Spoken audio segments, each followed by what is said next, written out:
ओम नमो भगवते वासुदेवाय। साधकों, हम श्रीमद् भगवद गीता के 9वें अध्याय परम गूढ़ ज्ञान का श्रवण कर रहे हैं।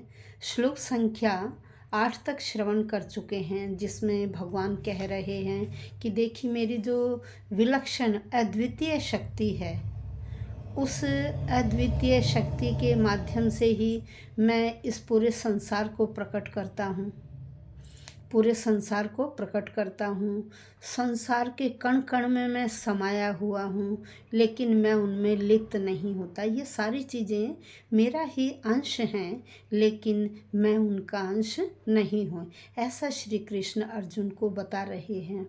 आज हम श्लोक संख्या 9 का श्रवण करेंगे, जिसमें बताया गया है कि देखिए, हम साधारण व्यक्ति, हम जो भौतिक सांसारिक व्यक्ति हैं, हम कर्म फल में आसक्त होते हैं। किसी भी कार्य के प्रति हमारी आसक्ति रहती है और फिर हम उस कर्म को करते हैं, फिर हम फल की आसक्ति रखते हैं। इस तरह से हम काम करते हैं। लेकिन भगवान क्या है? भगवान इन सब से परे है। सब चीज़ों को वह उत्पन्न करते हैं, लेकिन न तो उनमें कर्म के प्रति आसक्ति है, न फलासक्ति है, और न ही वह अपने आप को कर्ता मानते हैं। जैसे हम कोई भी कार्य करते हैं तो हमारे अंदर मैं रहता है, हम कहते हैं मैंने किया, ये चीज़ मेरी है, ये तेरी है, इस तरह से करते। तो हर चीज़ में हमारा कर्तृत्वपन रहता है, कर्तापन। लेकिन भगवान का कर्तापन के प्रति भी उदासीनता। वो ये नहीं कहते कि मैं ही ये करता हूँ, मैं ही ये करता हूँ। वो सारी चीज़ें करने के बाद उदासीन रहते हैं, उनके ऊपर किसी प्रकार का असर नहीं होता है। देखिए, एक उदाहरण के माध्यम से हम समझते हैं। जैसे कोई जज अपनी कुर्सी पर बैठा हुआ है और वह क्या करता है, केस आते हैं, उनका निवारण करता है। किसी किसी को फांसी की सज़ा देता है, किसी को वैसे कारावास की सज़ा देता है, और उसके बाद भी वह उदासीन ही रहता है। उसके ऊपर किसी प्रकार का असर नहीं होता। क्यों? क्योंकि उसका काम है न्याय करना। इसी प्रकार से भगवान का भी काम क्या है कि प्रकृति को उत्पन्न करना, और वह प्रकृति की हर चीज़ को उत्पन्न करके उन चीज़ों से उदासीन ही रहते हैं, उनमें लगाव नहीं रखते हैं। लगाव हम लोग करते हैं। हर चीज़ में काम को करेंगे तो हमारा उसमें स्वार्थ रहता है, फिर हम फल की कामना करते हैं। फल की कामना करते करते हम ये कहते हैं कि मैं इस काम को करने वाला। जब तक देखिए हम कर्तृत्वपन इसको नहीं छोड़ेंगे, तब तक हमारा ध्यान भगवान की तरफ लग ही नहीं सकता। हम जो भी कार्य करते हैं उसे निरासक्त भाव से करिए कि देखिए, भगवान ने यहाँ भेजा है तो काम तो हमें करने पड़ेंगे, लेकिन उसमें फल की आसक्ति मत करिए। केवल कर्तव्य भाव से कि मेरा ये कर्तव्य बनता है, मुझे यह कार्य करना है। अपने कर्तव्य को पूरा कीजिए और इस प्रकार से पूरा जीवन बड़े आनंद से बिताइए।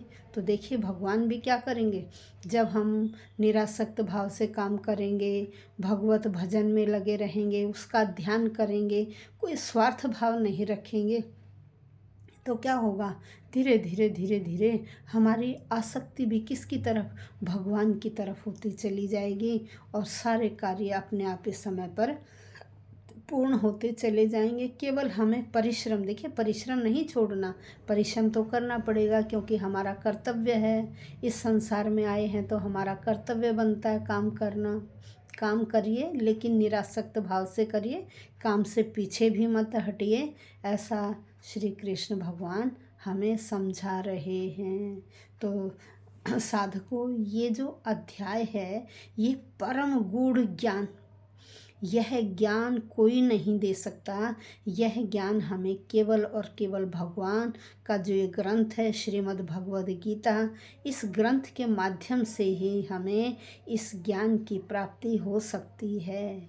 इसलिए हमें अवश्य जीवन में इस ग्रंथ को पढ़ते रहना चाहिए, और अपने बच्चों को भी। क्योंकि हमारा क्या है, भाई हमारी संस्कृति है, संस्कृति हमारे ये संस्कार हैं, हमारे ग्रंथ हैं, तो हमें अपने बच्चों में ये संस्कार और संस्कृति डालनी होगी, ताकि वह अपने जो धार्मिक ग्रंथ हैं, जो हमारे प्राचीन संस्कृति है जिनमें लिखी हुई, उन ग्रंथों को भी बच्चे पढ़ें और उन्हें पता चल सके कि हमारे ग्रंथ ऐसे हैं जो विश्व में अद्वितीय हैं, विश्व में अद्वितीय हैं। ये श्रीमद् भगवद गीता क्या है? महाभारत का ही अंश है। जो महाभारत हमारा ग्रंथ है उसका एक छोटा सा अंश है। इसलिए यह ग्रंथ पढ़ने से व्यक्ति भवसागर से पार उतर जाते हैं। इसलिए हमें अपने जो घर में बड़े बूढ़े हैं, बालक हैं, उनको भी इस ग्रंथ के बारे में बताना चाहिए, और अपने बड़े बूढ़ों को तो प्रतिदिन ज़रूर एक श्लोक ज़रूर उन्हें सुनाना चाहिए, ताकि उनका यह जीवन सार्थक हो सके। धन्यवाद।